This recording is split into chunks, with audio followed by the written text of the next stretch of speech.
Hey guys, it's Junior again, Horsepower Warehouse. Thanks for joining me. Today I wanted to show you guys the smallest supercharger that I've ever seen on a car. Oh, I'm just kidding.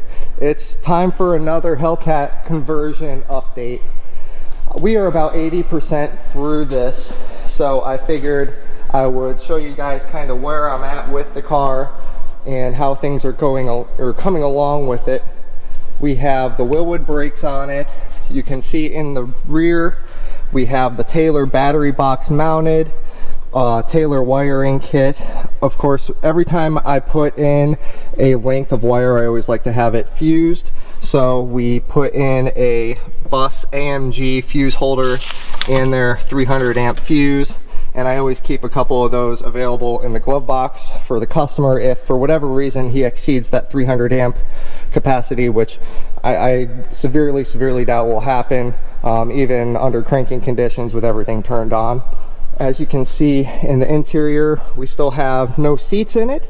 That's because this customer actually chose to put a set of new Hellcat out of a 2019 Challenger seats are going in this. So we're gonna install all the wiring and everything else we have to do with relays to power the seats. Coming forward, you can see the Wilwood brakes are on in the front as well. We have also, looking down here, Fluidyne intercooler is looking awesome. We have the Challenger logo that was there, and we also put the SRT logo kind of floating there along with it. This car doesn't have a grille, and I think it looks really awesome without it. And you can see the intercooler poking down below. We have transmission cooler here. We have the oil cooler actually up under here. I'm sorry about the poor lighting, but we do have a roughly 12-inch by 12-inch oil cooler here, all with, you know, AN fittings and Russell lines and everything. We're gonna make a aluminum shield for it just to make sure rocks and everything don't hit the oil cooler if you were to go Dukes of Hazzarding this thing down a dirt road or something.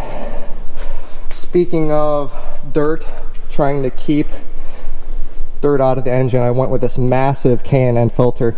So how I came to this filter selection was I measured the distance that we have available.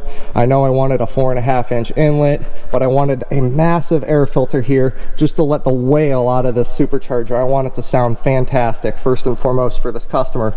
I know we're looking for performance and reliability, but sound is also high up on my list. This thing is going to sound fantastic. It's also got the bung already in it for the IAT, the intake air temperature sender, so that it was just a bolt-on affair. This is awesome for Hellcat conversions. Looking around here, you can see we have the Mopar engine management all kind of plugged up and sitting in almost final spot. We're about 80% through there. We have the looming from Painless Wiring that we like to use on everything. The Aeromotive regulator is here. I had to special order this fitting. I mean, it's not something that's regularly available on like Summit or Jegs. It's a 1/2-inch fuel rail fitting. It was like 60 bucks, and it was just a heck of a guy to find. Most fuel rails are 3/8 or 5/16 on the OEM fuel rails. This is a massive fitting. I can see why, but nonetheless, that was a hurdle that I had to overcome that I didn't expect. You can see the AC is still kind of just sitting here. We're finalizing all the routing and doing our final ferrule crimps on the air conditioning. You can see we have a couple of ferrules still sitting here and some lines to finish up, but we're working our way through that. Wilwood master cylinder, we still have the top kind of loose on because we're still just airing out any bubbles, any residual that may be in there. Here's the Wilwoods on the other side. This thing is crammed in here, guys. The customer also wanted us to go ahead and source the supercharged Hemi rail covers, so we got those in there.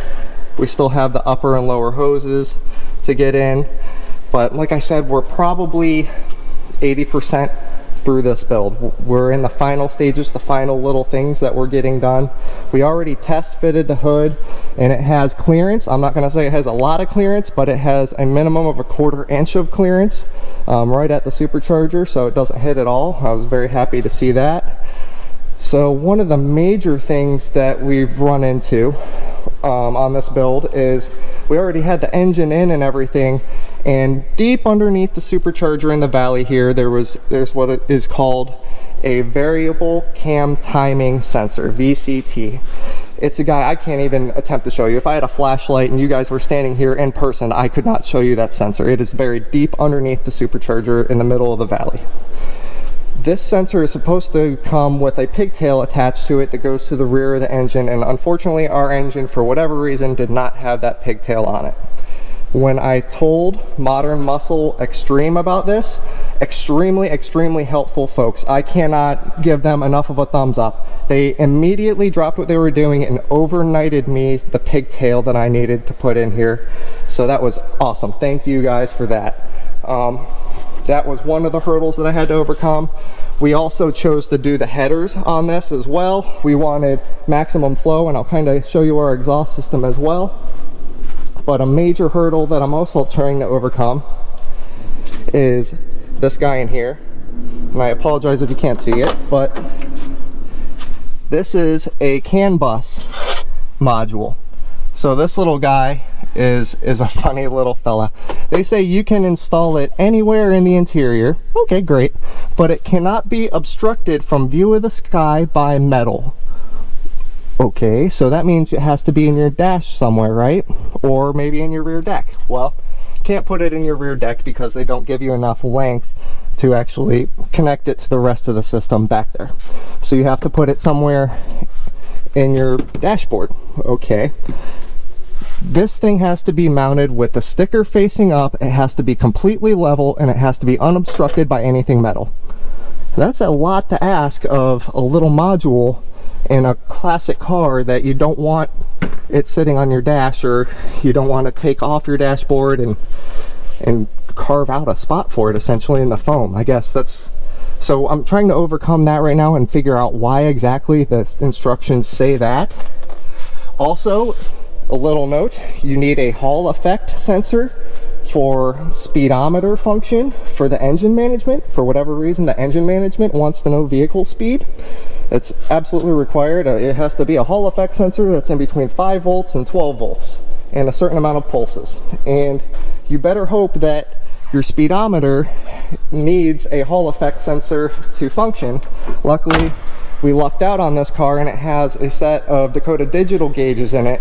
So it does use a Hall effect, and I think it's in the same range, or I can calibrate the Dakota Digital to accept the Hall effect sensor that I'm going to need to install for the Mopar engine controller. So that was a cool, fun little thing to work out. You can see intercooler pump. We use the Bosch pump. We also have our circuit breaker, and down below it a relay for our fans. The engine controller is going to control the fans. It has an input for the air conditioning control as well, so it will modulate the fans as well. We use I don't know if you guys can see it down there, a Wix Racing filter. They are awesome filters.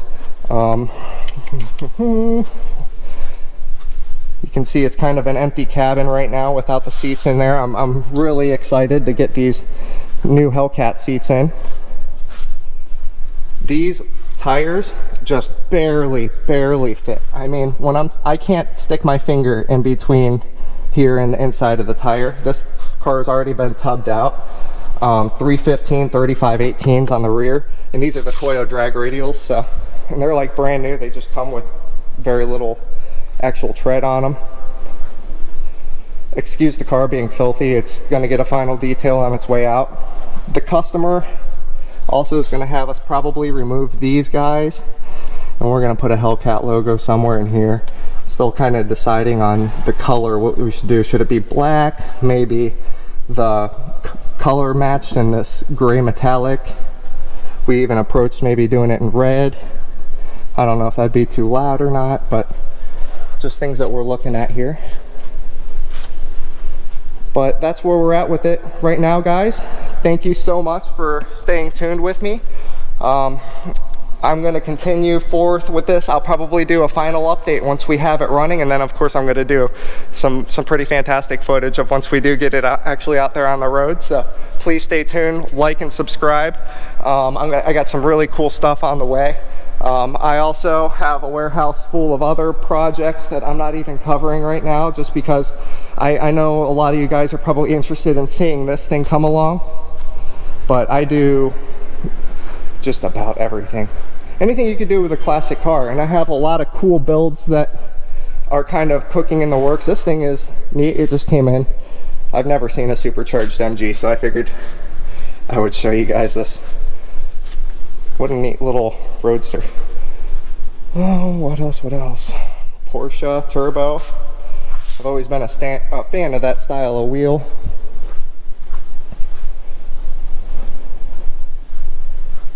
What else do we got? Ooh, this guy just came in yesterday as well. Check out the interior. Push down on the dice. It's a nice little touch. Peanut butter as can be, with a nice matching top. So I really like to see that.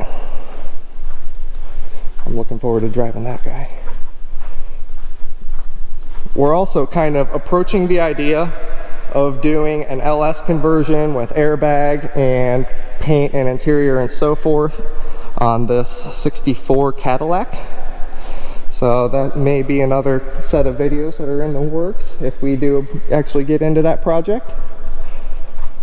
I'll just kind of show you what we got sitting right here right now. We move everything around daily, so it's not like it's gonna be this way for another 24 hours. But thank you for joining me, guys. Please like, subscribe, comment below if there's anything that you want to see. And until next time, take care.